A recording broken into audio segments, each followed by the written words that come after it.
여러분 안녕하십니까? 아침의 광장 박은정입니다. 어제 낮 경주에서 산사태가 발생해 장에서 농산물을 팔던 70대 어르신이 떨어지는 돌에 맞아 다쳤습니다. 사고가 난 와읍장은 매주 일요일에 열리는 7일장으로 인근 주민들은 관광객을 대상으로 농산물을 팔고 있었는데요. 산에서 작은 돌들이 떨어지면서 이 산사태 조짐이 보이자 급히 몸을 피해 인명피해를 줄일 수 있었다고 합니다. 사고가 난 지역은 국도 14호선으로 이 국도변 산 절개지에 붕괴 위험이 있다는 민원이 잇따라 제기됐던 곳이라고 합니다. 하지만 관계기관은 시설 보수를 미루다가 사고가 발생한 건데요. 최근 큰 산불이 난 울진에서도 이 토사 유출과 산사태와 같은 2차 피해가 우려되고 있습니다. 불길이 휩쓸고 간 집안은 토양 접합력이 떨어져서 토사 유출 방지 기능이 130배 정도 떨어진다고 하는데요. 봄철 해빙기에 이어서 여름 장마철까지 산사태 발생 우려 지역에 대한 조치들 서둘러 이루어져야겠습니다. 3월 21일 월요일 아침의 광장, 먼저 이 시각 교통 상황과 날씨 듣겠습니다. 김현지 리포터. 네, 먼저 고속도로 상황입니다. 중앙고속도로 춘천 방향 다부터널 124km 지점부터 다부일교 126km 지점까지 차량 길게 밀리고 있습니다. 중부내륙지선 현풍 방향 남대구 3.8km 앞둔 지점부터 성선아들목까지도 정체 심하고요. 남대구 23km 지점 양방향도 차간거리 바짝 당겨 이동 중입니다. 경부고속도로 서울 방향 금호분기점부터 외관 153km 지점까지 교통량 늘고 있는데요. 아직 이동하는 데 무리는 없습니다. 이어서 시내도로 상황입니다. 성당로 내당 내거리에서 성당시장 내거리 방향 내당 내거리 200m 지난 지점 2, 3차로에서 가로수 가지치기 작업 중입니다. 차선 변경에 유의하셔야겠고요. 구마로 남대구 나들목에서 본리 내거리 방향은 교통량 많습니다. 반야월로 반야월 삼거리에서 유라교 방향 반야월 삼거리 지나면서 지체와 정체 반복하고 있고요. 구암로 칠곡내거리에서 칠곡나들목 방향은 지체와 서행 반복하고 있습니다. 대학로 경북대학교 북문에서 복현오거리 방향 복현오거리는 신호 2번에 지나실 수 있겠고요. 국채보상로 청구 삼거리에서 MBC 내거리 방향도 차량 몰리고 있습니다. 칠곡중앙대로 칠곡에서 팔달교 방향 팔달교 조금 못 간 지점 일대도 교통량 점차 더해지고 있습니다. 마지막으로 날씨 정보입니다. 절기상 춘분인 오늘은 내륙을 중심으로 아침 기온이 영하로 떨어져 춥겠습니다. 아침 기온은 당분간 쌀쌀할 것으로 예상되니까요. 출근길 옷차림 신경 쓰시기 바랍니다. 곳에 따라 서리가 내리는 곳도 있겠는데요. 농작물 냉해 피해 없도록 유의하시기 바랍니다. 경북 동해안은 너울에 의한 높은 물결이 강하게 밀려오는 곳이 있겠습니다. 안전사고에 유의하셔야겠습니다. 낮 최고 기온은 울진 9도, 안동 12도, 대구 14도로 어제보다 2, 3도가량 높겠습니다. 대구의 현재 기온은 3.6도, 습도는 75%입니다. 지금까지 김현지였습니다. 지역 시사정보 프로그램의 중심, KBS 대구 제일라디오 아침의 광장을 듣고 계십니다. 월요일 아침의 광장입니다. 8시 33분 지났습니다. 자, 오늘 아침 지역 소식부터 살펴보겠습니다. 뉴스민의 천용길 기자, 매일신문 김근우 기자 함께합니다. 어서 오세요. 네, 안녕하십니까. 예, 김근우 기자 첫 소식 전해주세요. 네, 요즘 주변에서 나 코로나 걸렸어라는 소식 진짜 많이 들리지 않으시던가요? 그렇죠. 지난주에 하루 60만 명으로 정점을 찍었다고 일단은 보고 있습니다만 여전히 하루에 30만 명씩 확진이 계속해서 나오고 있는데요. 사실 우리가 지난 2년 넘게 이 코로나 시국을 살고 있습니다만 그동안은 좀 누가 걸렸다라고 하면 수근수근거리는 그런 분위기였는데 네. 이제는 너무 공공연하게 걸리는 사람이 많아지다 보니까는 좀 둔감해지기까지 해요. 저도 워낙 사람 많이 만나다 보니까 최근에 이 자가진단 키트로 코를 굉장히 많이 찌르는데 이렇게 체감될 정도로 확진이 늘어나다 보니까 어떤 현상이 생기냐면 네. 약국의 해열제하고 인후통을 비롯해서 이 호흡기 관련 약품이 품귀 현상을 빚고 있다고 합니다. 이 코로나19 치료제인 팍스로비드 같은 경우에는 이 물량이 좀 부족하고요. 고위험군에만 주로 처방되다 보니까 그렇지 않은 경우에는 좀 대증적인 처방, 그러니까 증상을 완화시키는 약을 먹고 자연 치유를 기다리는 경우가 많아서 그런 걸로 보이는데요. 네. 이제는 뭐 코로나19에 걸렸다는 소식이 들려도 뭐 그렇게 놀랍지도 않고 실제로도 일주일 정도 쉬다가 다시 출근해서 모습을 보는 게 뭐 당연한 그런 얘기가 됐는데요. 건강한 모습으로 돌아오면 다행인 거죠. 그렇습니다. 예. 뭐 일주일 정도면 금방 오기 때문에 그럼요. 위기감도 없고 이 확진자가 좀 늘어난 만큼 오히려 종식이 더 가까워지는 듯한 그런 느낌도 좀 듭니다. 이 새삼스럽게 코로나19 극초기에 굉장히 확진자들을 배관시하던 그런 풍경이 좀 굉장히 미안하게 느껴지고 있습니다. 네. 그때 처음이었으니까 그랬던 것 같고 그렇습니다. 정말 종식이 가까워져 정말 역병인 줄 알았으니까. 예, 가까워지기를 기대합니다. 다음 소식 듣겠습니다. 네, 그 울진 산불에 대한 이 피해 조사가 어제까지 쉬는 날에도 쉬지 않고 진행이 됐는데요. 이 주택 피해 조사 결과 257동을 전소시켜서 이재민 335명을 발생시킨 것으로 확인이 됐습니다. 이 주택 피해액만 보면 100억 2,280만 원으로 확인을 했는데 네. 이걸 뭐 그 주택 한 채당 환산을 좀 해보면 이 평균적으로 이 주택 한 채가 약 4천만 원 정도 이 피해를 입은 것으로 확인이 됐습니다. 그런데 이 정부의 주거비 지원 기준은 이 전소의 경우에 1,600만 원이 한도거든요. 네. 여기다 주거가 불가능한 경우 하루에 5만 원씩 최대 30일 동안 이 150만 원까지 이 지원한다는 규정이 있고요. 때문에 이 경상북도와 울진군에서는 이재민 가운데 임시 조립주택을 1년 동안 좀 지원해줄 대상자를 모집을 했습니다. 이재민 219세대 가운데 195세대가 임시 조립주택 신축을 희망했습니다. 많이 원하셨네요. 그렇습니다. 지금 뭐 우리가 농촌 지역의 집이라고 하는 게 단순히 뭐 1년 사이에 지어진 것이 아니라 오랫동안 조금씩 고쳐가면서 지어왔던 집들이라서 당장 집을 짓는 것도 쉽지 않거든요. 때문에 임시 조립주택 지원을 요구하는 이재민들이 많았는데요. 여기에 1,600만 원의 그 주거비 지원금 까지 좀 포함을 하고요. 재해구호법에 근거해서 또 재해구호기금 우리가 모았던 성금들 있지 않습니까? 예. 이 성금들을 뭐 행정안전부와 또 울진군 지자체가 논의를 해서 어디에 사용할 것인지 논의하게 됐는데 일단 경상북도에서는 재해구호 성금 가운데 일부를 이재민들의 주택 신축 마련에도 또 지원을 하겠다 밝혔습니다. 제가 지난주에 다녀와 보니까요. 임시 조립주택을 지금 털을 닦고 있는 곳들이 많았거든요. 네. 이 조만간 한 이달 중에는 임시 조립주택이 좀 완공돼서 이재민들이 잠시나마 임시로나마 거처할 수 있는 공간이 마련될 것으로 보입니다. 이 주택이 영구적으로 머물 수 있는 곳은 아니잖아요. 네, 1년 머무를 수가 있고요. 희망한다면 1년 더 머무를 수가 있습니다. 최장 2년까지 지낼 수 있고 이 기간 동안 이 주택을 다시 뭐 복구한다든가 새로 짓는다든가 통해서 집을 마련하면 됩니다. 네, 서둘러서 임시조립주택이라도 좀 마련이 좀 빨리 좀 됐으면 하는 바람입니다. 소식 하나 더 듣겠습니다. 네, 올해 기후변화의 영향으로 벚꽃 개화 시기가 평년보다 앞당겨질 전망입니다. 대구는 이번 주 토요일 26일에 이 꽃이 필 것으로 기상업체들은 내다보고 있는데요. 앞서 말씀드렸듯이 평년보다 닷새에서 길게는 13일까지도 빠른 시점이라고 합니다. 제일 빠른 곳은 이미 어제부터 제주도에서는 개화가 시작됐고요. 이 벚꽃 개화일이라는 게 2월 일조 시간에 굉장히 큰 영향을 받는데요. 아시겠지만 지난 2월에 대구에 비가 거의 안 왔지 않습니까? 그렇죠. 이 대구 경북의 일조 시간이 244시간, 1973년 기상 관측 이래 가장 길었다고 합니다. 이 평년보다 무려 55시간 정도 넘게 일조 시간이 길었거든요. 이제 기후 변화도 영향이 있을 수 있다고 보고 있고 기상청은 현재 수준과 동일하게 온실가스가 배출된다면 이번 세기 후반에는 이 봄꽃 개화일이 한 달 가까이 당겨질 걸로 보고 있습니다. 그러니까 2000년도의 후반에는 이제 2월 말에 벚꽃이 핀다는 얘기입니다. 네. 이 정도면 생태계에서도 교란이 일어날 수밖에 없기 때문에 전 세계가 기후변화 문제를 조금 더 진지하게 다룰 필요가 있다는 점이 벚꽃을 통해서 나타나지 않나 싶고요. 어쨌든 뭐 그건 그거고 일단은 꽃을 즐기시려는 분들이 많을 테니까요. 이 벚꽃이 만개하는 시점은 개화일로부터 약 일주일 이후니까 한 4월 2일쯤이 꽃이 가장 예쁠 것 같습니다. 4월 2일이요? 네. 그러니까 벚꽃이 좀 뭐 빨리 볼 수 있다는 것은 좋지만 이게 기후 원인이 변화로 인한 것이라고 하니까 그렇습니다. 좀 씁쓸하긴 합니다. 예, 지역 소식은 여기까지 듣고요. 이슈 토크로 넘어가겠습니다. 오늘은 어떤 얘기 해볼까요? 네, 6월 1일 지방선거가 이제 2달여 앞으로 다가왔습니다. 그런데 국회는 선거구 획정도 못하고 있고요.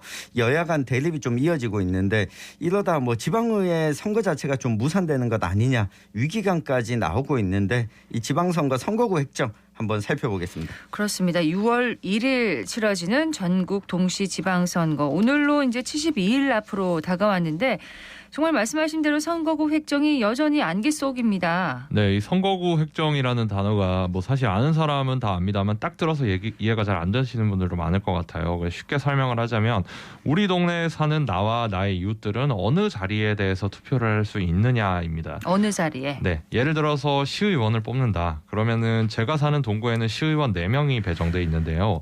기계적으로 나누면 누구는 뭐 10만 명 상대로 선거하고 누구는 5만 명 상대로 하는 그런 식이 되지 않겠습니까? 네. 그렇기 때문에 인구에 따라서 이 표의 등가성 원칙, 한 표의 가치가 최대한 비슷하도록 선거구를 조정하는 작업이 선거구 획정입니다. 이게 정해지지 않으면은 그 유권자가 누구를 뽑아야 되는지도 모르는 상황이기 때문에 앞서 말씀해 주셨던 그 지방의회 선거 자체가 무산되는 것 아니냐 이런 위기감도 사실 근거가 있는 얘기고요. 이 헌법재판소에서 지난 2018년에 이 광역의원 선거구 인구 편차를 4대1에서 3대1로 바꾸라고 결정을 했는데 작년이 시한이었는데도 국회가 이 시기를 넘겨버렸습니다. 예. 그래서 중앙선관위에서 실무상 지난 18일까지라도 이 획정을 좀 요청을 했습니다만 아직까지 합의에 이르지 못한 상황입니다. 자, 헌재 결정에 따라서 인구 편차를 조정하면 그럼 선거구 획정에는 어떤 변화가 있는 건가요? 네, 이 전면적으로 선거구가 개편될 수 있는데요. 인구가 줄고 있는 농촌 지역의 경우 이 선거구가 통폐합되면서 광역의원 숫자 자체가 줄어들게 되고 이 반대로 인구 밀집 지역에서는 광역의원 수가 더 늘어나게 됩니다.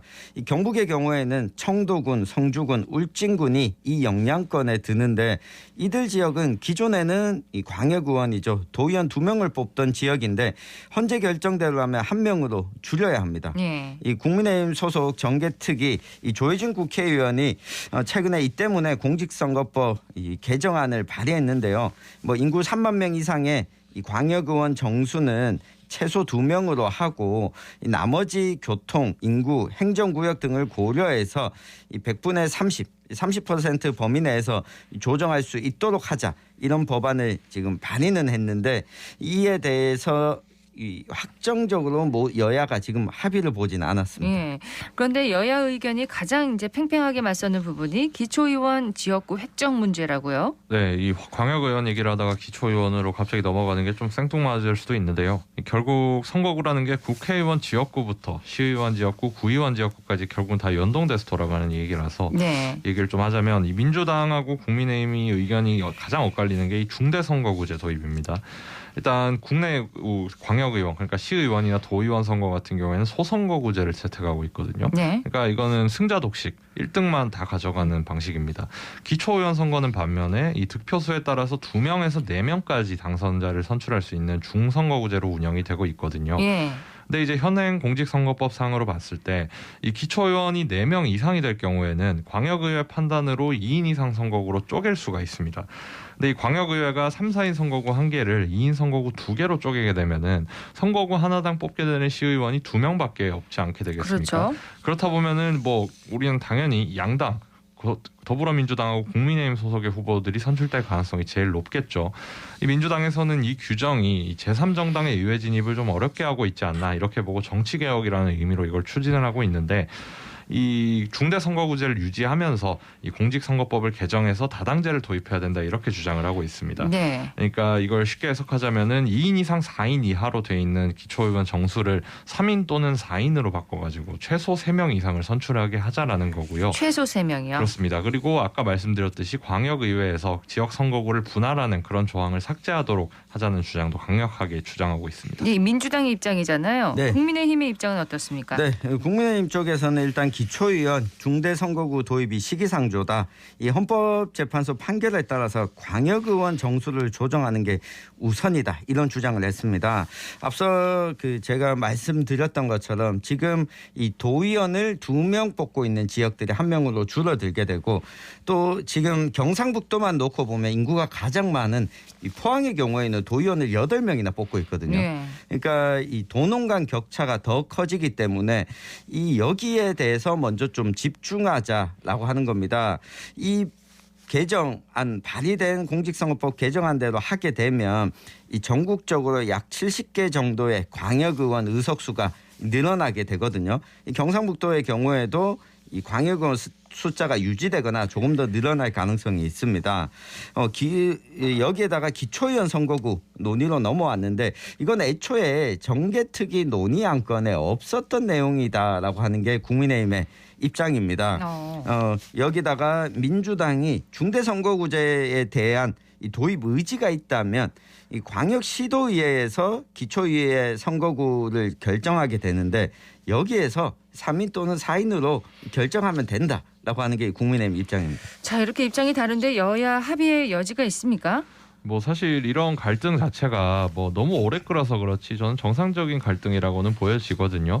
왜냐하면 사실 이 인구 비례 문제 때문에 우리나라 말고 다른 이제 민주주의 선진국에서 대부분 논란이 많습니다. 그래서 아예 인구 비례가 아니라 지역 비례로 하는 양원제를 도입해가지고 상원은 뭐 그렇게 하고 하원은 똑같이 인구 비례로 하는 그런 나라들도 있고요. 국회 차원에서요.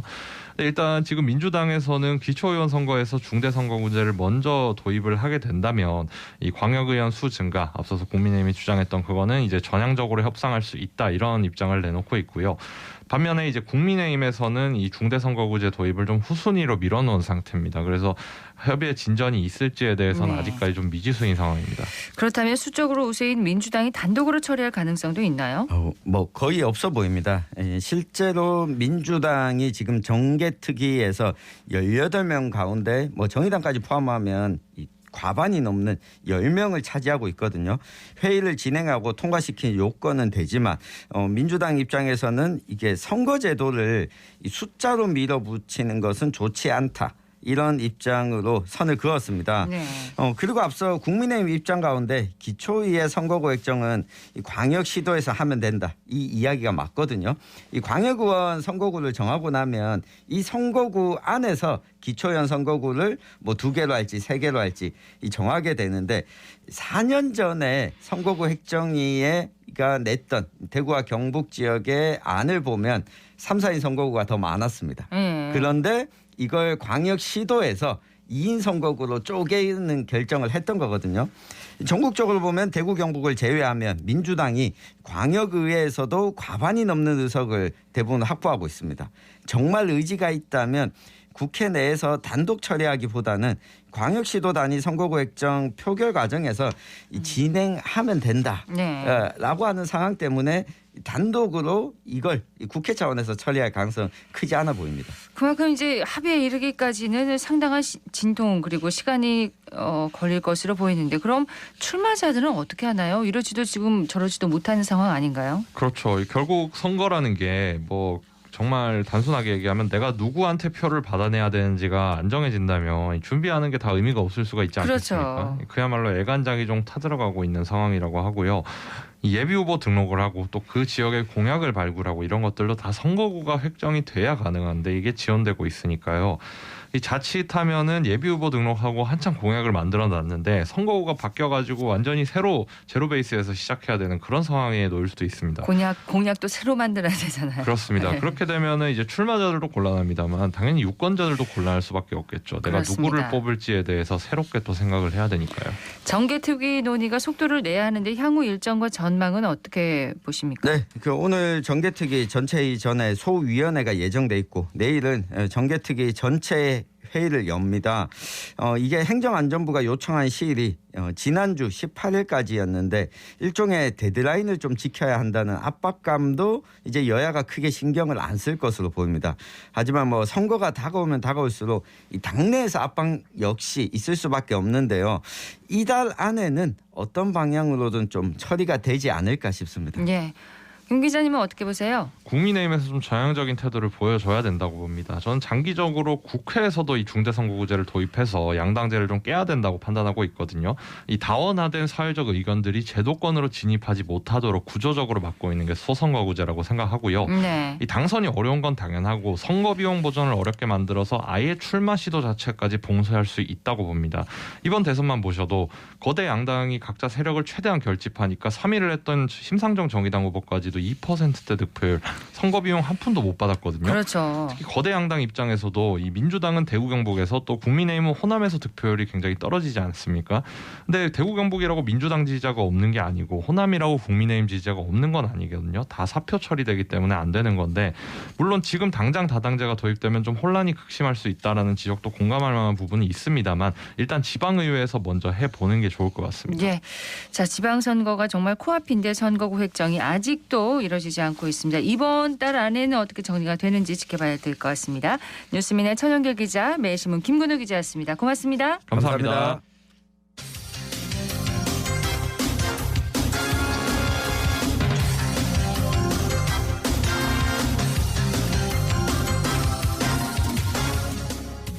8시 50분 지났습니다. 인생 전환기에 있는 지역의 청년들이 보다 나은 삶을 준비할 수 있도록 청년의 다양한 경험과 정보를 나누는 시간입니다. 청년 리포트 대구시 청년정책조정위원회 추현호 위원과 함께합니다. 어서 오십시오. 네, 안녕하세요. 자, 오늘은 어떤 내용을 전해주실 건가요? 네, 요즘 더욱 이슈인 디지털 브랜딩이라는 개념으로 단순히 SNS 채널을 취미용이나 여가 시간 활용으로 사용하지 않고 아주 전문적으로 운영하는 청년들이 있습니다. 취창업에 이런 SNS를 바탕으로 성공하고 있는데요. 오늘은 청년들의 SNS 활용법이라는 주제로 준비를 해보았습니다. 네, 요즘은 청년 할 것 없이 많이들 SNS를 하긴 하는데 특히 이제 전문적으로 하는 청년들이 많은가 봐요. 네, 여기서 전문적으로 한다는 것의 의미는 그 어떤 목표를 가지고 목표를 달성하기 위해서 체계적인 일정에 따라 일을 진행한다는 건데요.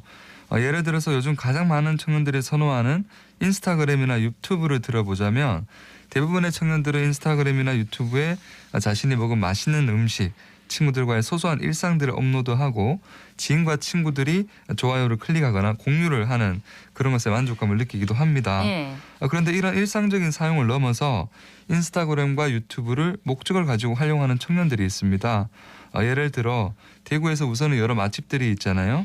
이런 맛집들을 하나하나 방문하면서 실제적인 사진과 동영상 리뷰를 작성해서 올리는 것을 바탕으로 그런 맛집을 찾고 검색하는 사람들에게 유용한 정보를 제공하는 플랫폼 역할을 점차 하게 됩니다.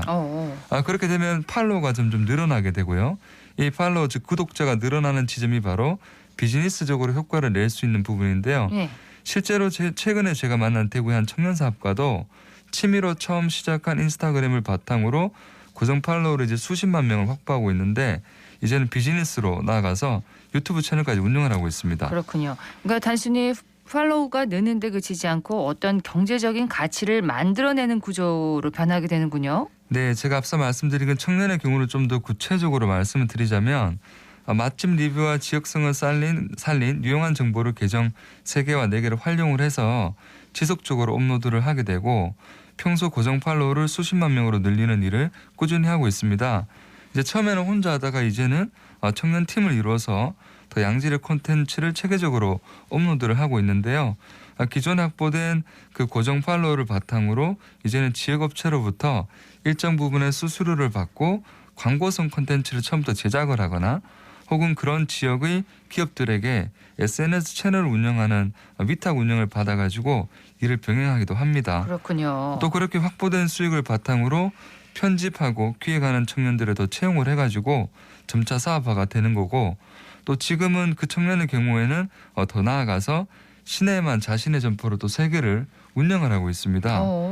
코로나 상황인데도 대단히 안정적인 매출을 올리고 있는 것으로 제가 확인을 했습니다. 자, 단순히 이제 SNS 계정을 취미로 활용하지 않고 전략적으로 활용해서 이제 창업에 성공한 경우인데 누구나 이렇게 해서 성공할 수 있을까요? 아니요, 사실 말처럼 쉽지는 않습니다. 그렇죠. 잘 아시겠지만 호기심이 생겨가지고 처음에 며칠만은 이렇게 재미로 올려볼 수도 있는데 컨텐츠를 계속 만들어낸다는 게 상당히 어려운 일입니다. 쉽지 않죠. 네, 그리고 SNS 계정도 어떤 영향력을 발휘를 하려고 하면 좋은 콘텐츠가 정기적으로 올라와야 되는데 그러려면 우선은 부지런해야 하는 측면이 있고 팔로워 수가 늘고 고정 팬들이 생길 때까지 지치지 않고 지속을 해야 되는데 바로 이 부분이 힘듭니다. 대부분은 일주일 한 달 정도 하다가 이제 띄엄띄엄 올라가게 되거든요. 그래서 전문적으로 활용하겠다는 마음을 먹게 되면 콘텐츠 업로드 계획표를 만들어 보면 도움이 됩니다. 네. 업로드 계획표는 뭔가요? 네, 사실 대부분의 사람들은 그냥 계정 운영을 하는데 자신의 계정에서 어떤 컨셉을 가지고 지속적으로 어떤 주기로 콘텐츠를 업로드할 것인지를 일종의 가이드라인을 만드는 겁니다. 이런 작업을 먼저 하고 계정을 운영하는 것과 네. 그렇지 않은 경우에는 지속성과 발전성 측면에서 차이가 크게 나타나게 되고요.